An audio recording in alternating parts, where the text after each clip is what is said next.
चरम तीर्थंकर श्रवण भगवान महावीर स्वामी के चरणों में कोटि कोटि वंदन करते हुए एक गवाह प्रारंभ चर्चा चक्रवर्ती भीष्म प्रतिज्ञाधारी अखंड काल ब्रह्मचारी आचार्य सम्राट पूज्य श्री जयमन जी महाराज साहब के चरणों में कोटि कोटि वंदन करते हुए उन्हीं के 11वें पटधर आचार्य सम्राट पूज्य श्री सुखचंद्र जी महाराज साहब के चरणों में कोटि कोटि वंदन।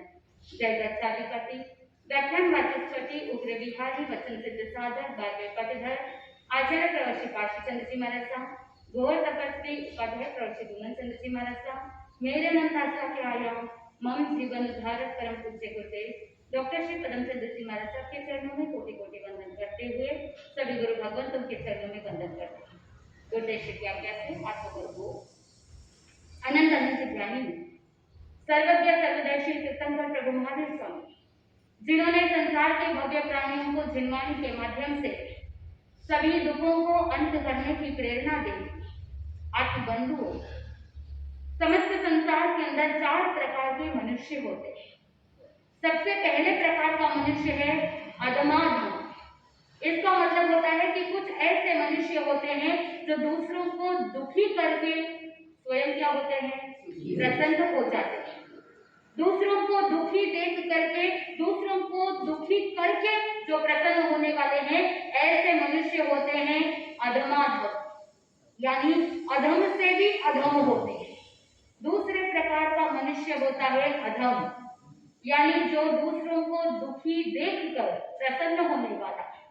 तीसरे प्रकार का मनुष्य होता है मध्यम, जो दूसरों को सुखी देख करके प्रसन्न होता है। और चौथे प्रकार का मनुष्य होता है उत्तम मनुष्य, जो दूसरों को सुख प्रदान करके स्वयं प्रसन्न हो जाता है। आत्मबंधुओं, हर एक व्यक्ति की मनोदशा अलग अलग होती है और उनकी मनोदशा के अनुसार ये 4 प्रकार के मनुष्य बताए जाते हैं। कोई किसी को दुखी करता है, कोई किसी को दुखी देख करके प्रसन्न होता है, कोई दूसरों को सुखी देख करके प्रसन्न होता है, तो कोई दूसरों को सुख देख करके प्रसन्न होता है। आत्मबंधुओं, आप स्वयं अपना अवलोकन कीजिए कि आप इन 4 कैटेगरी में से कौन सी कैटेगरी में आते हैं। आप किस प्रकार के मनुष्य हैं, दुख देने वाले हैं या दुखी को दुख देख करके प्रसन्न होने वाले हैं, या दूसरों को सुखी देख करके प्रसन्न होने वाले हैं, या दूसरों को सुख देने वाले हैं। स्वयं को चिंतन करना होगा। इंसान जो है वो केवल बाहर तक ही अपनी दृष्टि को बढ़ाए रखता है, बाहर तक ही उसकी दृष्टि सीमित रह जाती है, लेकिन जो ज्ञानी जन होते हैं उनकी दृष्टि बाहर तक नहीं, उनकी दृष्टि तो भीतर में टिकी हुई रहती है। आत्मबंधुओं, आप कहोगे कि हम भीतर गए, लेकिन जो ज्ञानी जन होते हैं उसमें भी एक गहरा अर्थ निकाल देते हैं। शब्दों को थोड़ा सा आगे पीछे कर करके वो चिंतन करते हैं कि हम भीतर गए नहीं, हम भीतर गए। और उस समय जैसे दूसरा शब्द आता है तुम भीतर जाओ, तो ज्ञानी जन कहते हैं तुम भी डर जाओ। शब्दों का थोड़ा सा अदल बदल करने से अर्थ कितना गहरा हो जाता है। आज तक साधक केवल बाहरी शब्दों के अर्थ को जानने का प्रयास करता है, उस शब्द के पीछे रहे हुए रहस्य को जान नहीं पाता है।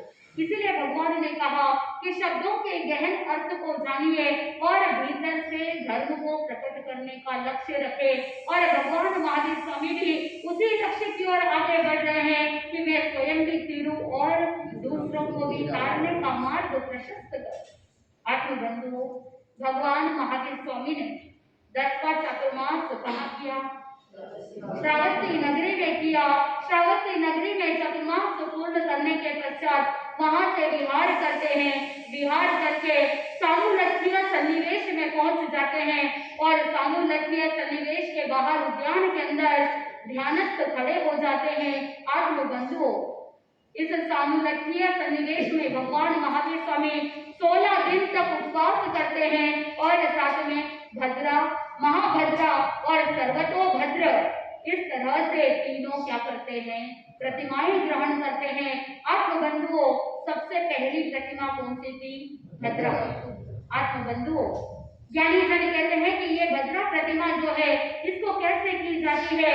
2 दिन की ये प्रतिमा कि जिसमें 4-4 प्रहर तक एक ने कायोत्सर्ग में खड़ा रहना होता है। यानी पहले दिन भगवान महावीर स्वामी ने उपवास किया और दिन के जो 4 प्रहर थे उन 4 प्रहर तक पूर्व दिशा के सम्मुख होकर के पूर्व दिशा की ओर मुंह करते हुए भगवान ने कायोत्सर्ग किया और रात्रि के समय में दक्षिण दिशा की तरफ मुंह करते हुए भगवान महावीर स्वामी ने रात्रि के 4 प्रहर कायोत्सर्ग किया और दूसरे दिन ठीक उसी प्रकार दिन के 4 प्रहर में पश्चिम दिशा की ओर मुंह करते हुए कायोत्सर्ग किया और दूसरे दिन की रात्रि में उत्तर दिशा की ओर मुंह करते हुए भगवान ने कायोत्सर्ग किया। और ये जो चारों दिशाओं में 4-4 प्रहर तक कायोत्सर्ग करने की जो 2 दिन की प्रतिमा है इसे क्या कहा? भद्रा प्रतिमा। आत्मबंधु भगवान ने 2 दिन तक उपवास करते रहे और उसके बाद आता है महाभद्र प्रतिमा। महाभद्र प्रतिमा के अंदर भगवान महावीर स्वामी 4 दिन तक उपवास करते हैं। 16 तप करते हुए भगवान एक-एक दिन एक-एक दिशा में कायोत्सर्ग करते हैं। यानी 4 दिन तक चारों दिशाओं में दिन रात कायोत्सर्ग करते हैं। ज्ञानी जन कहते हैं कि पहले दिन उपवास के समय में पूर्व दिशा, दूसरे दिन दक्षिण दिशा, तीसरे दिन पश्चिम दिशा और चौथे दिन उत्तर दिशा, ऐसे चारों दिन 4 दिशाओं में कायोत्सर्ग करते हैं। 2 दिन की भद्र प्रतिमा, दूसरे महाभद्र प्रतिमा 4 दिन की और उसके बाद आता है सर्वतोभद्र प्रतिमा। यानी ये ऐसी प्रतिमा है जो 10 दिन तक चलती है। 10 दिशाओं के अंदर भगवान महावीर स्वामी दिन रात कायोत्सर्ग करते हैं। यानी 4 दिशा, 4वीं दिशा और ऊर्ध्व दिशा और अधो दिशा, 10 दिशाओं के अंदर 10 दिन रात तक भगवान महावीर स्वामी कायोत्सर्ग करते हैं। आत्मबंधु इस तरह से 2 दिन, 4 दिन और 10 दिन कुल मिलाकर के भगवान ने कितने उपवास किए?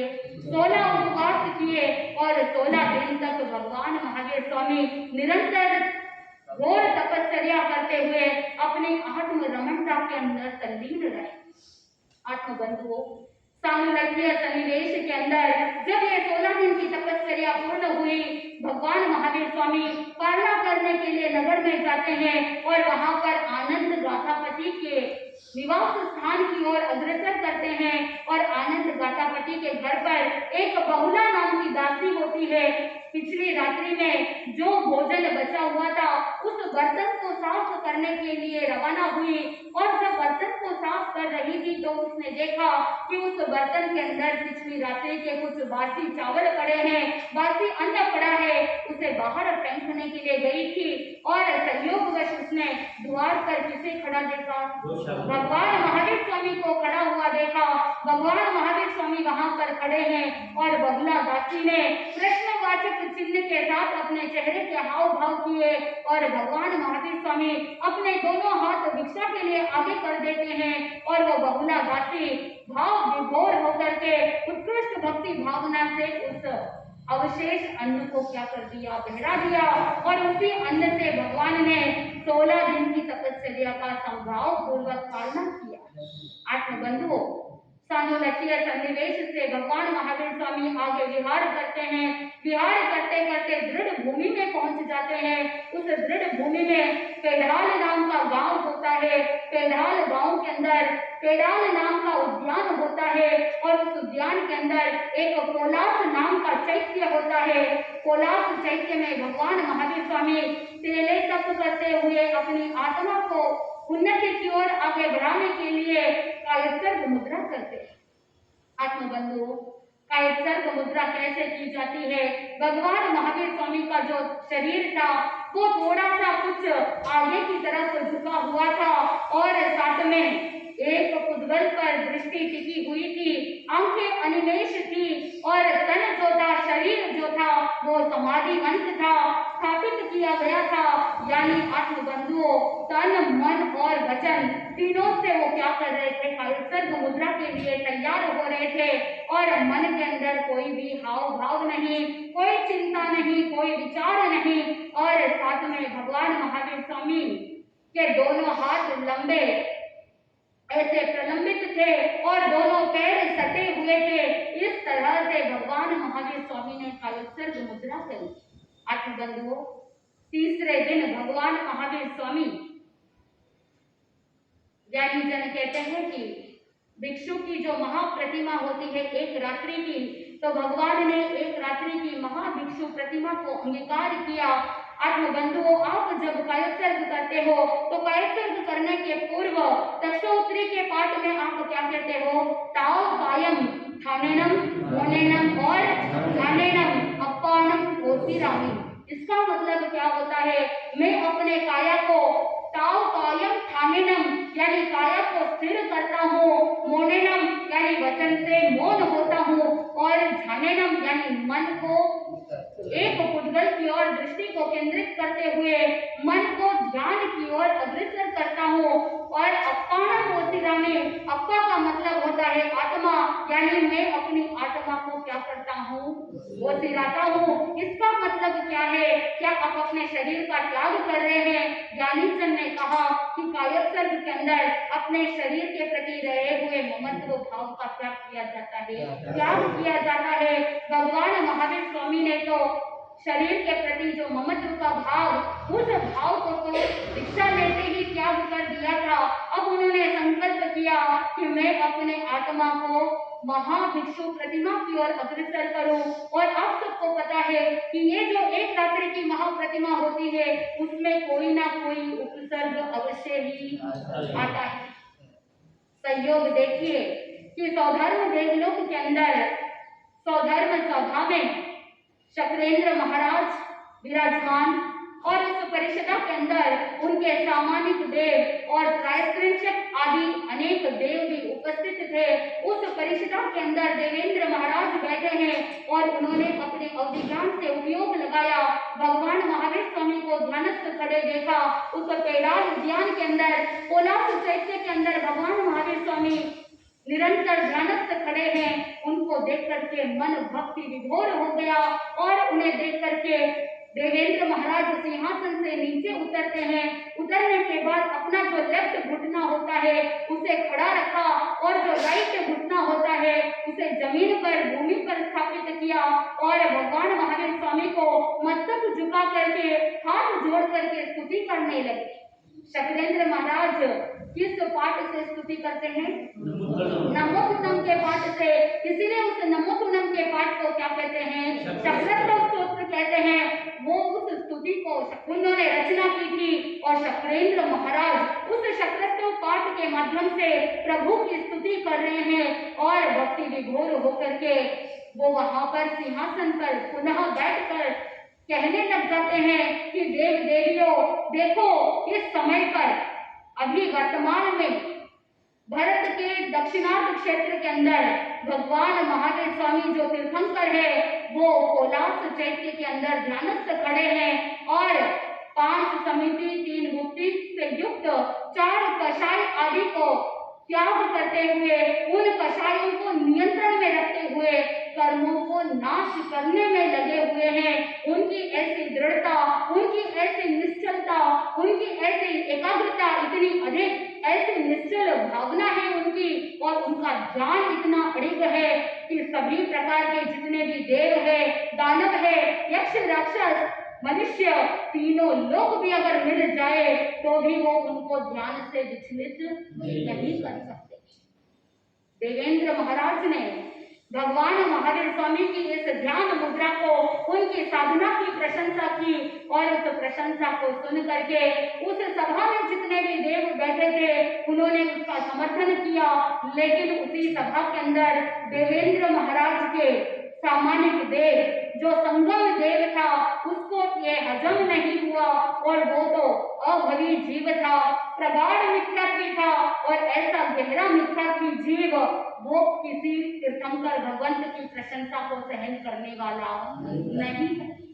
आत्मबंधुओं, वो संगम देव मानता नहीं उस बात को, और वहीं पर खड़ा होकर के देवेंद्र महाराज को कहने लगता है कि हे इंद्र, आप कभी कभी ऐसे बहकी बहकी बातें कर लेते हो कि वहां पर आप भूल जाते हो और अपने औचित्य की मर्यादा को भी छोड़ देते हो। कभी औदारिक शरीरी हाड़ मांस का जो पुतला है, क्या वो कभी देवेंद्र नरेंद्रों से बढ़कर हो सकता सकता है क्या? ये सत्य वचन हो नहीं सकता। आत्मबंधुओं, वो संगम देव कहने लगता है कि जिसके शिखर ऊर्ध्व लोक तक पहुंचे हुए हो और जिसका मूल अधोलोक तक पहुंच गया हो, ऐसा सुमेरु पर्वत, उस सुमेरु पर्वत को हाथ में मिट्टी के ढेले के समान उठा करके फेंक देने वाले और पर्वत पृथ्वी इन सभी को उठा करके समुद्र में डुबो देने वाले और समुद्र के पानी को चुल्लू भर पानी जैसे पी जाते हैं, ऐसे देवों के सामने वो औदारिक शरीर हाड़ मांस का पुतला, उसकी शक्ति कैसे बढ़ सकती है? आप जो कह रहे हो ये मुझे कदापि स्वीकृति नहीं है। मैं इस बात को स्वीकार नहीं कर सकता हूँ। नहीं नहीं, कदापि नहीं, मैं इस बात को नहीं मान सकता। मैं अभी जाता हूँ और मैं देखता हूँ कि किसमें कितना है दम, और मैं देखना चाहता हूँ कि उस साधु में कितना दम है, उस साधु में इतनी शक्ति कहाँ से आई, वो इतने बलवान कैसे हो सकते हैं। मैं अभी जाता हूँ और उन्हें ज्ञान से विचलित करने का प्रयास करता हूँ। आत्मबंधुओं, उस संगम देव के ईगो को ठेस पहुंच गई और वो रोष में धमधमाता हुआ वहां से उठ करके रवाना हो जाता है, सभा को छोड़ करके चला जाता है।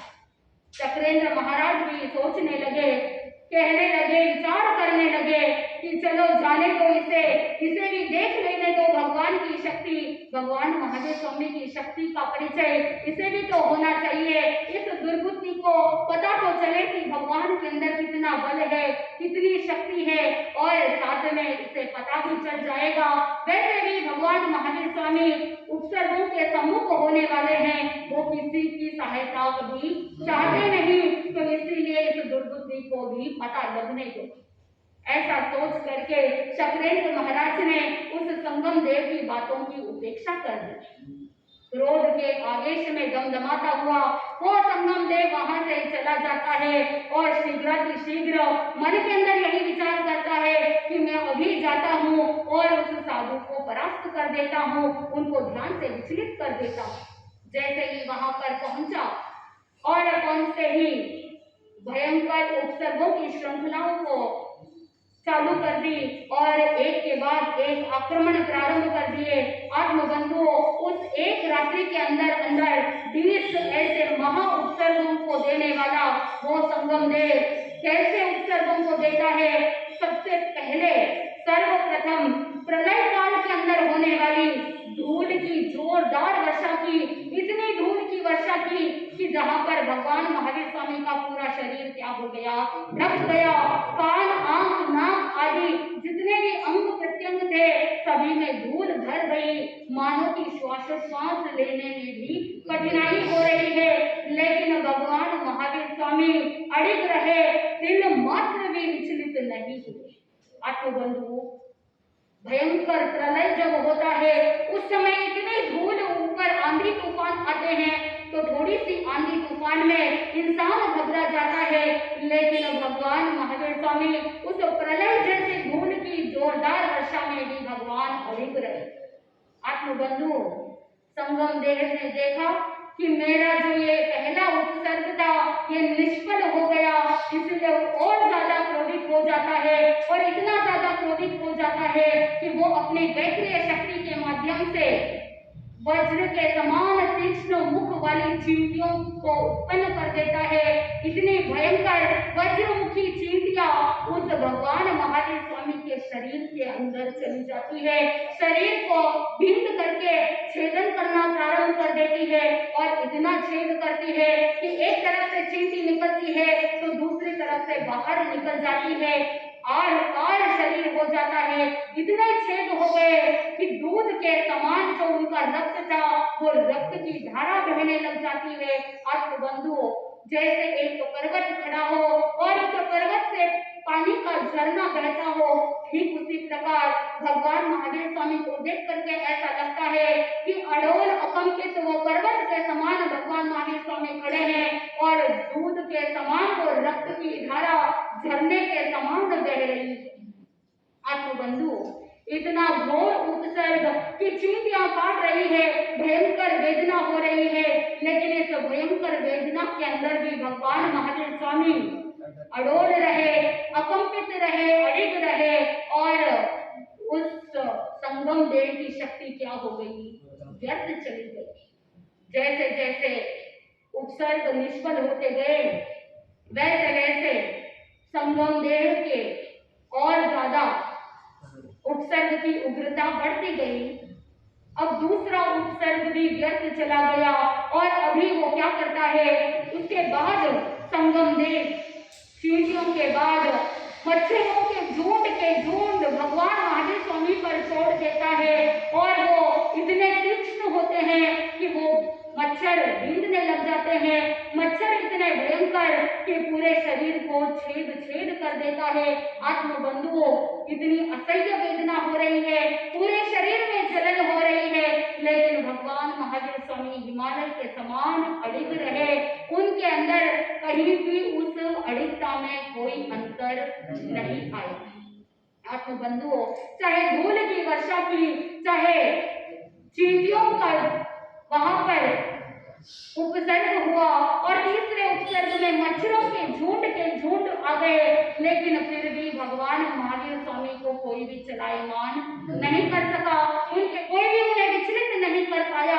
आत्मबंधु, इसके बाद संगम देव ने दीमकों की सेना तैयार कर दी।